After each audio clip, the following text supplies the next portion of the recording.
baseball for 2024 and clinch home field throughout the playoffs. Game 161, Dodgers and Rockies, coming up right here in 60 minutes. Hi, everybody. Welcome to Leadoff LA. John Hartung alongside Jerry Hairston Jr., Adrian Gonzalez as well. Game 161, a warm day at Coors Field. It's already a great place to hit. Maybe we'll see a little bit of offense today in this penultimate game. Did you say 88 degrees? Yes. In Denver? Right now. Yeah, it's the Rockies, and we're approaching October. Hey, beautiful night for baseball. Opportunity to score some runs early and often. And you got one of your aces on the mound, Yamamoto. The bats are hot. Yesterday was a great game for them. Let's have the offense keep going, keep doing what they've been doing, and put up some runs early for Yamamoto so he can go out there and do his thing. And some good news before first pitch. The Phillies just lost to the Washington Nationals, so the Dodgers have clinched the best record in baseball home field throughout the playoffs. I know it hasn't meant much in the last couple of postseasons, Jerry, but still, I think a lot of other teams out there would love to trade places with the Dodgers. They've been so good at home all year, and you consider everything that they've been through this year, and to still be #1 in baseball over the 162-game schedule, it's pretty amazing. Yeah, you know what? This is their third year, obviously having that little bit of a home field advantage to start the NLDS at home. Hopefully these guys are used to it, and they'll go about their business during that bye week and be ready to go. But I think more so, that bye week will allow a lot of these guys to get healthy. And listen, there is nothing like playing at home. I love the fact that this team has a chance to really dominate at home throughout the postseason, NLDS, NLCS, and World Series. So it is a great thing. Yeah, it's an unbelievable thing. And being able to have game one at home every series, it's definitely a huge factor. So you can have your comfort. You know what your routine is. You know what what you do at each moment of the preparation and the pregame scenario. So all those things are very important when it comes to game one, and it's great. And on top of it, you have the fans there behind you. Right. We know Dodger fans can bring it. They will put the pressure. And I've been told by many, many players, Dodger Stadium, they feel that energy. They feel I was that guy. Yeah. I remember we just saw Manny Ramirez there at Dodger Stadium. Remember when he hit that home run coming off the bench, that grand slam on his bobblehead night? I was playing shortstop for the Reds that night, and that place was, rocking. Trust me, the opposing team and players know when that offense starts going, especially the talented offense that we have here at LA, that place rocks. So trust me, the opposing players know that. And you also remember Juan Uribe's home run as well against the Braves in the postseason. That place certainly jumping that night as well. Some individual honors at stake as well, including Shohei Ohtani. Incredibly, he's back in the batting race. He was at 287 just 8 games ago before that 6-for-6 game in Miami. Has not slowed down since. Now enters the day second in the NL batting race, just 5 points behind Luis Urias at 314. The Braves' Marcell Ozuna is third at 308. And Dave Roberts said he initially considered giving Shohei a day off in this series, but then he reversed course. Shohei is going to play today and tomorrow. 24 hits over the last 8 games, Adrian. It's pretty much unheard of, and now he has a shot at a batting title and a triple crown as well. Yeah, this span that he's on right now, 24 hits in 8 games. I mean, that's three hits a game. He is just on a tear, and he has been the catalyst for the last 2 weeks for the clinching of the division, for the home field advantage, getting the #1 seed. And hey, why not keep that tear going? Get 3 hits today, get 3 hits tomorrow, and win that batting title. Put the pressure on the Reds, force them to have to play tomorrow. Absolutely. And you know what? Listen, Dave Roberts would have liked the rest of Shohei Ohtani, but you know what? He's the designated hitter. He's not on his feet. I mean, I guess he's getting a little tired because he's always running around, but he does hit some home runs so he can trot around the bases to kind of save his legs a little bit. So you don't have to worry about him pitching this season. You don't have to worry about him playing the outfield in that spacious ballpark in Colorado. So DHing the next couple nights, really not going to hurt. And oh, by the way, we have that bye week, so he's going to get plenty of rest. Yeah, I mean, I would say if you want to rest him, don't steal any more bases. Yeah. He just passed his fellow countryman last night, so he's got the all-time record for stolen bases by a Japanese-born Major League player, beating out Ichiro. Here's Dave Roberts' lineup for Game 161, going up against Rockies right-hander Antonio Senzatella, Shohei and Mookie at the top, Gavin Lux batting third again with Freddie out, Teoscar's in the cleanup spot, Max Muncy back in the lineup today. He will bat fifth. Smith. Will Smith does the catching. Tommy Edman playing shortstop. PK's at first again today, and Kevin Kiermaier is in center field. Jerry, what sticks out? Obviously, Shohei Ohtani is highlighted. Incredible season he's had. Chasing that batting title, but look at those numbers. 54 and 57. I'm also looking at Kevin Kiermaier getting a start in center field in that spacious ballpark. He's hitting 195. Hopefully he gets a couple hits. Get over that 200 mark. Yeah, 100%. Really looking at Max Muncy and Will Smith there in the 5-6 spots. Two guys that weren't in the lineup yesterday, getting some good ABs and getting some knocks today. All right, and with home field advantage throughout the playoffs all wrapped up now, we're all going to be on Shohei watch in these final two games. Will we see more history from the MVP lock this season? Kirsten Watson is on the road with the Dodgers. Joins us now live from Coors Field with more on Shohei. Hi, Kirsten.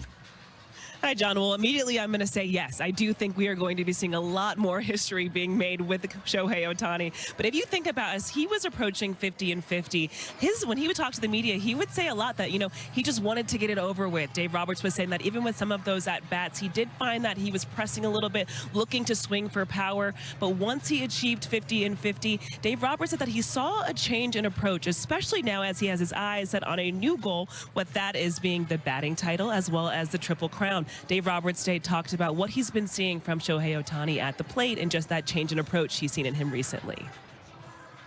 The home run's one thing, but also I don't know when it happened, but I do think that once he started getting hits and getting closer to 300, I thought his goal was to now hit 300. And when he started to hit balls to left field to get base hits, I see more intent at times hit the ball flat versus just kind of the uppercut trying to elevate the baseball. Is that shift in mindset / approach an important one, especially going into October? It is, because, sometimes you're just going to need a base runner, and he needs to be able to get on base. Use the whole field to do something like that versus try to hit a homer or something like that. So to be able to do different things is absolutely important for the postseason. Is this the hottest and most in control you've seen a hitter at the plate your entire time? Yeah, I mean, outside of, there's spurts where Barry Bonds was Barry Bonds. But even now, Shohei, his body is so under control. His swings are under control. He's not trying to do too much, and over this long period of time, I've never seen anything like it. Earlier, when you guys are breaking down just the batting averages for Shohei Ohtani, currently at 309, we've got, so for him, with Luis Arraez, he's at 314 at the moment. So Shohei's got 2 games today and tomorrow to hopefully try to catch up with Luis. But the good thing is that Arraez, he's actually going to be down today for the Padres. So hopefully he can kind of pick up some speed on him today and then make him pay for it tomorrow, guys. All right, hopefully he can rack up a bunch of hits today. He's going to need it if he wants to win a batting title. Kirsten, thank you very much. Still more to come. Shohei Ohtani going through his scheduled throwing program before today's game. Will we see him pitch in the postseason today? Dave Roberts said highly unlikely, but we can all dream, can't we? Plus, Jack Flaherty, you have time this season that Shohei Ohtani and Teoscar Hernandez both homered in the same game. They have 2 more games to tie the franchise record for duos in a season, because in 1953, Duke Snider and Gil Hodges homered 14 times in the same game. So it's a perfect setup for a dual Access 360. Adrian, kick us off with Teoscar's blast last night. Let's go Access 360 right here and take a look at Teos. Home run in that first inning. He was able to, he told us yesterday that he was looking to hit singles, and to me that is so important with the way he covered this pitch, because he stayed inside the baseball so well, because he was just trying to hit the ball right back up the middle. Great path. You're going to see right here, he keeps his eyes on the ball, stays square as long as possible, lets that breaking pitch get deep, and then takes a perfect path. Great extension after contact. Look at his backside right there. Full power potential right there. I mean, he is hitting this ball 445 feet, which in reality, I think, was about 485 feet at least. Ball's bouncing on the concourse over there. He's making an ice cream guy, move out of the way, and then they're doing a great dab to celebrate. I'm going to go from Teoscar, and I'm going to raise you an Ohtani. He's going to get a Cambio center cut. Don't do it. He did. And the big show, triple deck. Love to see it. Outstanding bat path. He has been on a tear. 3-run bomb for the big show. Says what's up to the bullpen. Once again, head down on contact. You see that power position right there? He's balanced, and that bat head is flying through the zone. He's almost starting to feel sorry for pitchers. That's why he put his head down, because he's a pitcher himself. He doesn't want to do it to them, but he has to, because that pitch is up in the zone, and I don't care what this feet says. It is 515 feet. I flew out to Denver this morning to measure it. Trust me, 515. You know what, John? After I did that Access 360 last night, my phone was flooded. I mean, flooded with record contrast, because I got a chance to sing a little bit last night with Ohtani. So I'll be reaching out very soon. Record contracts. You know how many you would sell? A lot. 2. Mom and dad, maybe. Because your kids, they're terrified when you sing, and you've told us that story. All right, let's get back to what we're doing here, because one of the Dodgers' other big bats stayed behind. Freddie Freeman back here in Southern California getting treatment and rest before the postseason begins. Nursing that sprained ankle, Adrian, is there anything Freddie can do during this downtime over these next few days to maybe stay sharp? Yeah, I mean, right now he's got to stay off the ankle. Right now he's got to let his ankle, the swelling go down. He's got to let it heal. So right now, I wouldn't say there's anything. Maybe start studying the pitchers, you know, of the team that he potentially, so you can start looking at, we know the Padres are going to be one possibility, and we know that the second one could be one of 3 teams. So you start looking maybe at the Padres right now, start doing your homework on the Padres, and then when you find out who that second team is, then you start doing your homework on that second team. But right now, I think the best thing for him to do is stay off his ankle. Once he gets clearance to be able to hit, then you can start hitting a little bit. But for now, I say just study the pitchers. Studying the pitchers is fine. I know he's getting a lot of treatment. I think it's 2 or 3 times a day. There's stuff you can do at home. They can give you devices like an electric stem machine with ice. Mix up the ice and hot, really get the blood flowing in that ankle. But I think with Freddie Freeman, I think shut your mind down a little bit. He has had a season where we all know what has happened. Sometimes I think you need a little bit of a mental break to shut down and then start to revamp. I think this is a good thing. I think this is going to be a great thing for Freddie Freeman.